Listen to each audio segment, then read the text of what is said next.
Chapter 13. Saul lived for 1 year and then became king. And when he had reigned for 2 years over Israel, Saul chose 3,000 men of Israel. 2,000 were with Saul in Michmash and the hill country of Bethel, and 1,000 were with Jonathan in Gibeah of Benjamin. The rest of the people he sent home, every man to his tent. Jonathan defeated the garrison of the Philistines that were at Gibeah, and the Philistines heard of it. And Saul blew the trumpet throughout all the land, saying, "Let the Hebrews hear!" And all Israel heard it said that Saul had defeated the garrison of the Philistines, and also that Israel had become a stench to the Philistines. And the people were called out to join Saul at Gilgal. And the Philistines mustered to fight with Israel 30,000 chariots and 6,000 horsemen, and troops like the sand on the seashore in multitude. They came up and encamped in Michmash, to the east of Beth-aven. When the men of Israel saw that they were in trouble, for the people were hard pressed, the people hid themselves in caves and in holes, and in rocks and in tombs and in cisterns. And some Hebrews crossed the fords of the Jordan to the land of Gad and Gilead. Saul was still at Gilgal, and all the people followed him trembling. He waited 7 days, the time appointed by Samuel, but Samuel did not come to Gilgal, and the people were scattering from him. So Saul said, "Bring the burnt offering here to me,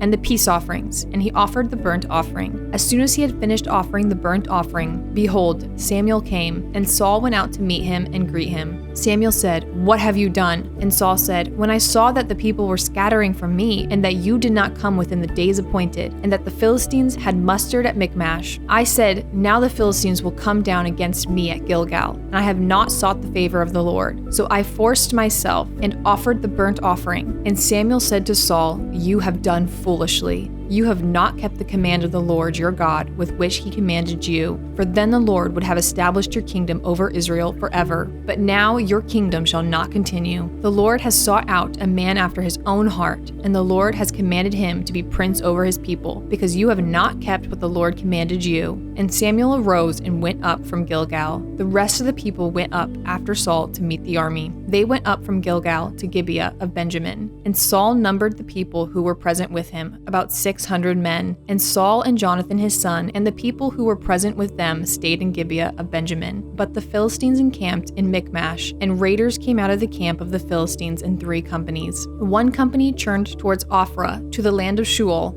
Another company turned towards Beth-horon, and another company turned towards the border that looks down on the valley of Zeboim, towards the wilderness. Now there were no blacksmiths to be found throughout all the land of Israel, for the Philistines said, "Lest the Hebrews make themselves swords or spears." But every one of the Israelites went down to the Philistines to sharpen his plowshare, his mattock, his axe, or his sickle, and the charge was 2/3 of a shekel for the plowshares and for the mattocks, and 1/3 of a shekel for sharpening the axes and for setting the goads. So on the day of the battle there was neither sword nor spear found in the hand of any of the people with Saul and Jonathan, but Saul and Jonathan his son had them, and the garrison of the Philistines went out to the pass of Michmash. Chapter 14. One day, Jonathan the son of Saul said to the young man who carried his armor, "Come, let us go over to the Philistine garrison on the other side." But he did not tell his father. Saul was staying in the outskirts of Gibeah, in the pomegranate cave of Migron. The people who were with him were about 600 men, including Ahijah, the son of Ahitub, Ichabod's brother, son of Phinehas, son of Eli, the priest of the Lord in Shiloh,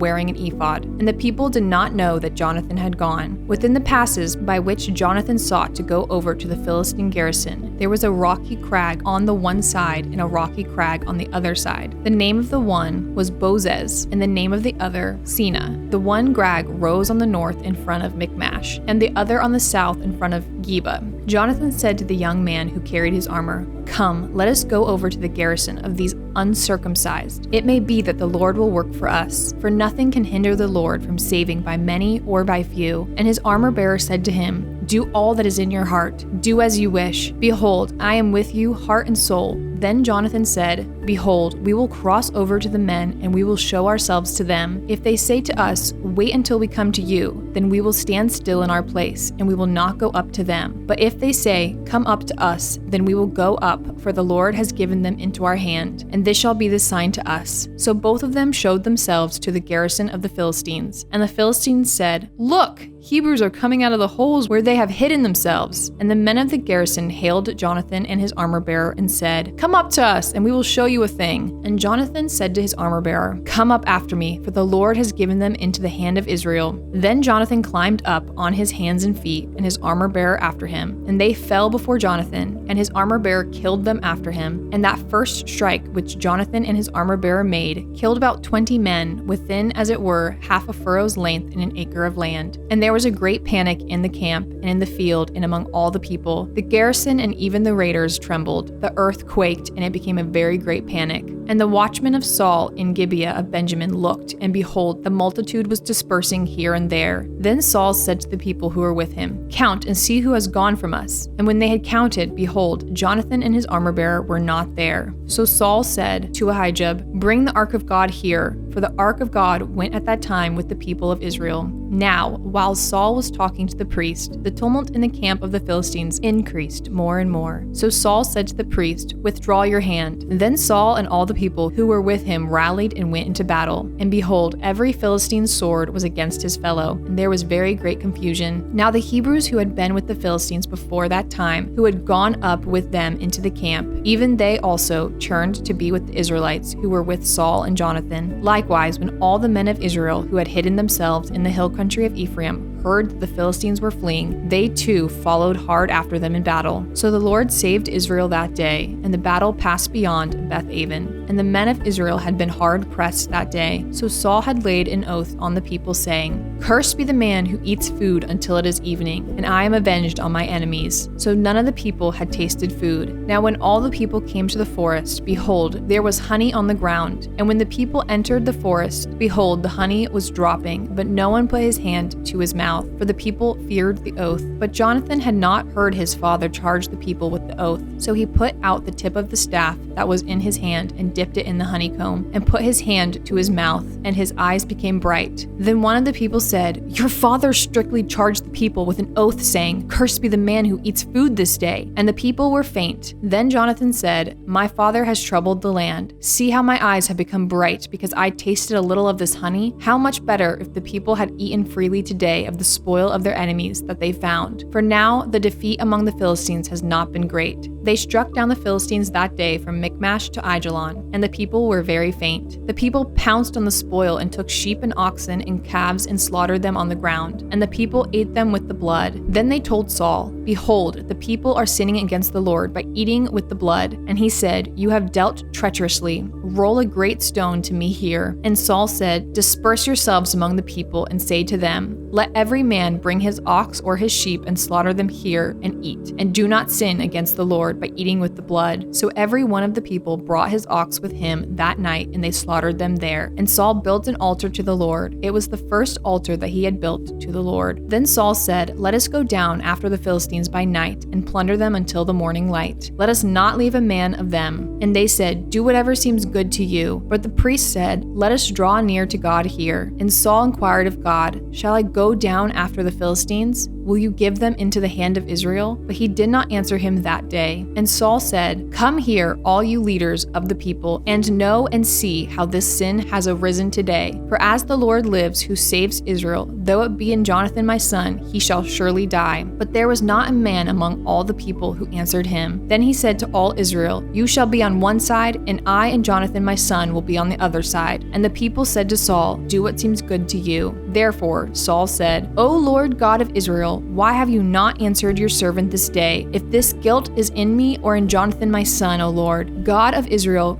give Urim. But if this guilt is in your people Israel, give Thummim." And Jonathan and Saul were taken, but the people escaped. Then Saul said, "Cast the lot between me and my son Jonathan." And Jonathan was taken. Then Saul said to Jonathan, "Tell me what you have done." And Jonathan told him, "I tasted a little honey with the tip of the staff that was in my hand. Here I am, I will die." And Saul said, "God do so to me, and more also. You shall surely die, Jonathan." Then the people said to Saul, "Shall Jonathan die, who has worked this great salvation in Israel? Far from it. As the Lord lives, there shall not one hair of his head fall to the ground, for he has worked with God this day." So the people ransomed Jonathan, so that he did not die. Then Saul went up from pursuing the Philistines, and the Philistines went to their own place. When Saul had taken the kingship over Israel, he fought against all his enemies on every side, against Moab, against the Ammonites, against Edom, against the kings of Zobah, and against the Philistines. Wherever he turned, he routed them, and he did valiantly and struck the Amalekites, and delivered Israel out of the hands of those who plundered them. Now the sons of Saul were Jonathan, Ishvi, and Malchi-Shua, and the names of his 2 daughters were these.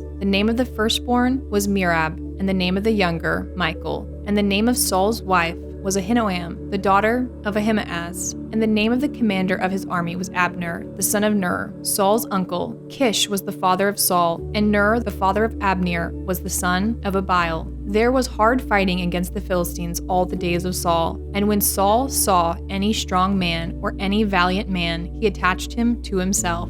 Chapter 15. And Samuel said to Saul, "The Lord sent me to anoint you king over his people Israel. Now therefore, listen to the words of the Lord. Thus says the Lord of hosts, I have noted what Amalek did to Israel in opposing them on the way when they came up out of Egypt. Now go and strike Amalek and devote to destruction all that they have. Do not spare them, but kill both man and woman, child and infant, ox and sheep, camel and donkey." So Saul summoned the people and numbered them in Telaim, 200,000 men on foot, and 10,000 men of Judah. And Saul came to the city of Amalek and lay in wait in the valley. Then Saul said to the Kenites, "Go, depart, go down from among the Amalekites, lest I destroy you with them, for you showed kindness to all the people of Israel when they came out of Egypt." So the Kenites departed from among the Amalekites, and Saul defeated the Amalekites from Havilah as far as Shur, which is east of Egypt. And he took Agag, the king of the Amalekites, alive, and devoted to destruction all the people with the edge of the sword. But Saul and the people spared Agag, and the best of the sheep, and of the oxen, and of the fattened calves, and the lambs, and all that was good, and would not utterly destroy them. All that was despised and worthless they devoted to destruction. The word of the Lord came to Samuel, "I regret that I have made Saul king, for he has turned back from following me, and has not performed my commandments." And Samuel was angry, and he cried to the Lord all night. And Samuel rose early to meet Saul in the morning. And it was told Samuel, "Saul came to Carmel, and behold, he set up a monument for himself, and turned, and passed on, and went down to Gilgal." And Samuel came to Saul, and Saul said to him, "Blessed be you to the Lord. I have performed the commandment of the Lord." And Samuel said, "What then is this bleating of the sheep in my ears, and the lowing of the oxen that I hear?" Saul said, "They have brought them from the Amalekites, for the people spared the best of the sheep and of the oxen to sacrifice to the Lord your God, and the rest we have devoted to destruction." Then Samuel said to Saul, "Stop!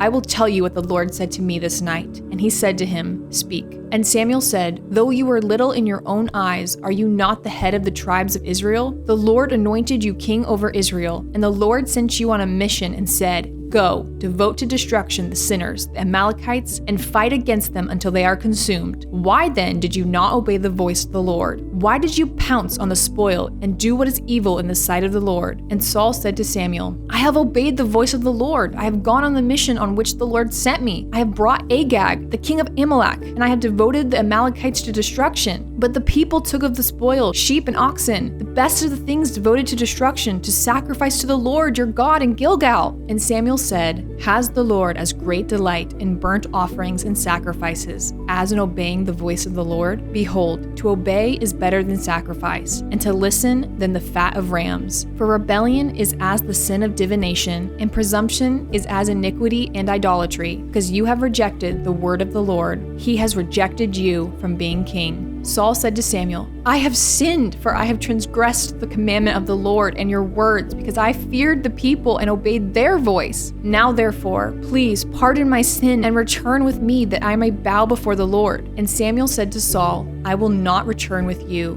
for you have rejected the word of the Lord, and the Lord has rejected you from being king over Israel." And Samuel turned to go away. Saul seized the skirt of his robe, and it tore. And Samuel said to him, "The Lord has torn the kingdom of Israel from you this day, and has given it to a neighbor of yours, who is better than you. And also the glory of Israel will not lie or have regret, for he is not a man that he should have regret." Then he said, "I have sinned, yet honor me now before the elders of my people and before Israel, and return with me, that I may bow before the Lord your God." So Samuel turned back after Saul, and Saul bowed before the Lord. Then Samuel said, "Bring here to me me, Agag, the king of the Amalekites." And Agag came to him cheerfully. Agag said, "Surely the bitterness of death is past." And Samuel said, "As your sword has made women childless, so shall your mother be childless among women." And Samuel hacked Agag to pieces before the Lord in Gilgal. Then Samuel went to Ramah, and Saul went up to his house in Gibeah of Saul. And Samuel did not see Saul again until the day of his death. But Samuel grieved over Saul, and the Lord regretted that he had made Saul king over Israel.